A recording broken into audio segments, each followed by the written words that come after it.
చాలామంది ఇళ్లల్లో 6 నెలలు లేదా సంవత్సరానికి సరిపడా బియ్యం నిల్వ ఉంచుకుంటారు. మంచి నాణ్యమైన బియ్యం కోసం వేల రూపాయలు ఖర్చు పెడతారు. కానీ కొన్నాళ్ళ తర్వాత బియ్యంలో లక్క పురుగు, నల్లటి పురుగులు పడుతుంటాయి. ఈ పురుగులను పూర్తిగా తొలగించడం అంత సులభం కాదు. పల్లెల్లో ఉన్నవారైతే చేటతో చెరిగి బియ్యానికి పట్టిన పురుగును తొలగించుకుంటారు. పట్టణాల్లో ఉన్నవారికి అంత సమయం ఉండకపోవచ్చు.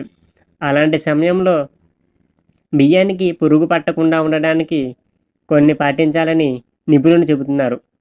ఎక్కువ రోజుల పాటు బియ్యం పురుగు పట్టకుండా ఉండడానికి మొదటిది ఇంగువ. వంటల్లో ఉపయోగించే ఇంగువతో బియ్యంలో పురుగులు చేరకుండా చేయవచ్చు. ఇంగువ వెదజల్లే ఘాటైన వాసన కారణంగా బియ్యానికి పురుగులు పట్టవు. బియ్యం కొన్న తర్వాత రైస్ బ్యాగ్ని తెరిచి కొద్దిగా ఇంగువ కలపండి. ఇంగువ బియ్యంలో పురుగులతో పాటు తేమ వల్ల పెరిగే బ్యాక్టీరియాను సైతం సంహరిస్తుందని నిపుణులు చెబుతున్నారు. కర్పూరం వెదజల్లే ఘాటైన సువాసన వల్ల బియ్యంలో పురుగులు, బ్యాక్టీరియా పెరగవు. ఇందుకోసం ముందుగా 10 కర్పూర బిళ్ళలను తీసుకొని మెత్తని పొడిగా చేసుకోవాలి.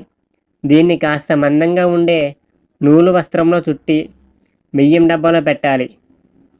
అంతే, ఎక్కువ రోజులు బియ్యం తాజాగా ఉంటాయి. తర్వాత బోరిక్ పౌడర్. బియ్యంలో పురుగులు పెరగడానికి తేమ కూడా ఒక ప్రధాన కారణం. వివిధ కారణాల వల్ల కొన్నిసార్లు బియ్యంలో తేమ చేరే అవకాశం ఉంటుంది. అందుకే బియ్యంలో తడి చేరకుండా చూసుకోవాలని నిపుణులు చెబుతున్నారు. ఇందుకోసం బియ్యంలో కొద్దిగా బోరిక్ పౌడర్ని కలపాలి. బోరిక్ పౌడర్ బియ్యంలో చేరిన తేమను పీల్చేస్తుంది. దీంతో బియ్యంలో పురుగులు చేరకుండా ఉంటాయని అంటున్నారు. తర్వాత లవంగాలు, మిరియాలు.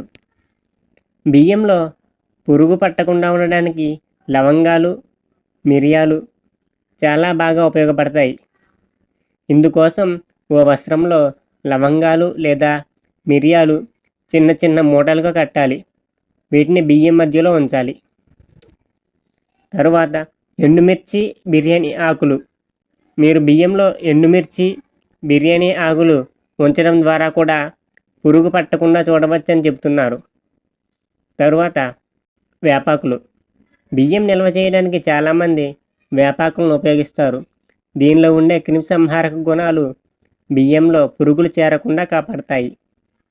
దీనికోసం ముందుగా కొన్ని వేపాకులను తీసుకుని బాగా ఎండబెట్టి మిక్సీలో వేసి మెత్తని పొడిగా చేసుకోవాలి. దీన్ని ఒక క్లాత్లో చిన్న చిన్న మూటలుగా కట్టి బియ్యం మధ్యలో ఉంచాలి.